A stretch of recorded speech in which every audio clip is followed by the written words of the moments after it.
Once upon a time, in a peaceful village near the edge of a great forest, lived a cheerful little girl with curly brown hair and sparkling eyes. Her grandmother had sewn her a beautiful red cloak with a hood, and the girl loved it so much that she wore it all the time. Because of this, everyone in the village called her Little Red Riding Hood. One sunny morning, her mother packed a small basket with bread, fruit, and a jar of honey. "Your grandmother is feeling unwell today," her mother said gently. "Why don't you take her some goodies and cheer her up?" Red Riding Hood nodded excitedly.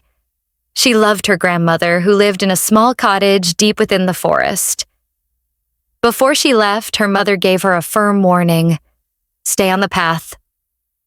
Don't talk to strangers, and don't wander off no matter what you see. "I promise, Mama," Red Riding Hood said, skipping off into the woods with the basket in her hand. The forest was alive with birdsong and butterflies, and Little Red Riding Hood hummed a tune as she walked. But just as she was passing under a tall oak tree, a large gray wolf appeared from the bushes. He was sly and clever, and though he wore a smile, his eyes gleamed with hunger. "Good morning, little girl," said the wolf in a smooth voice. "Where are you off to on such a lovely day?"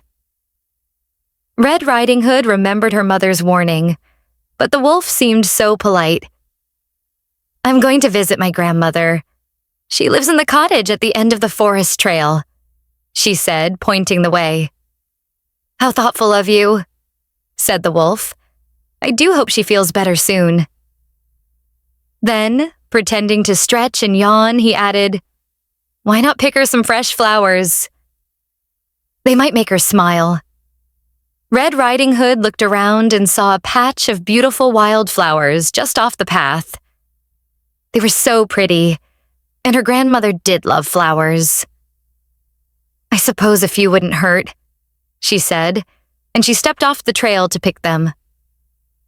As soon as she was distracted, the wolf grinned wickedly and ran ahead through the forest, taking a shortcut to Grandma's house.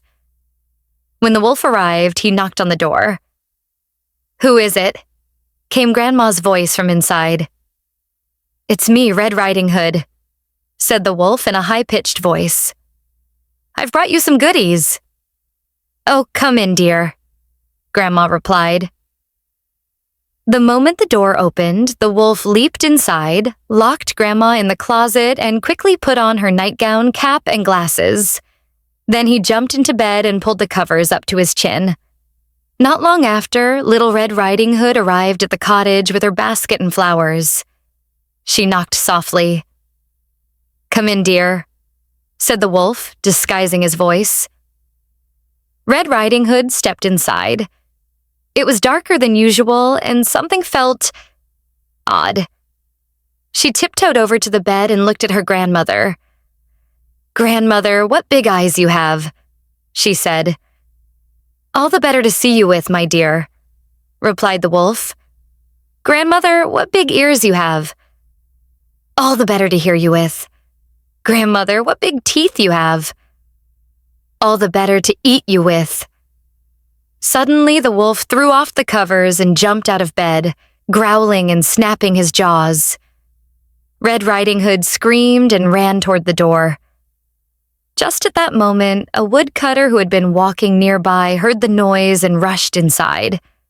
With a swing of his axe, he scared the wolf away and rescued Red Riding Hood.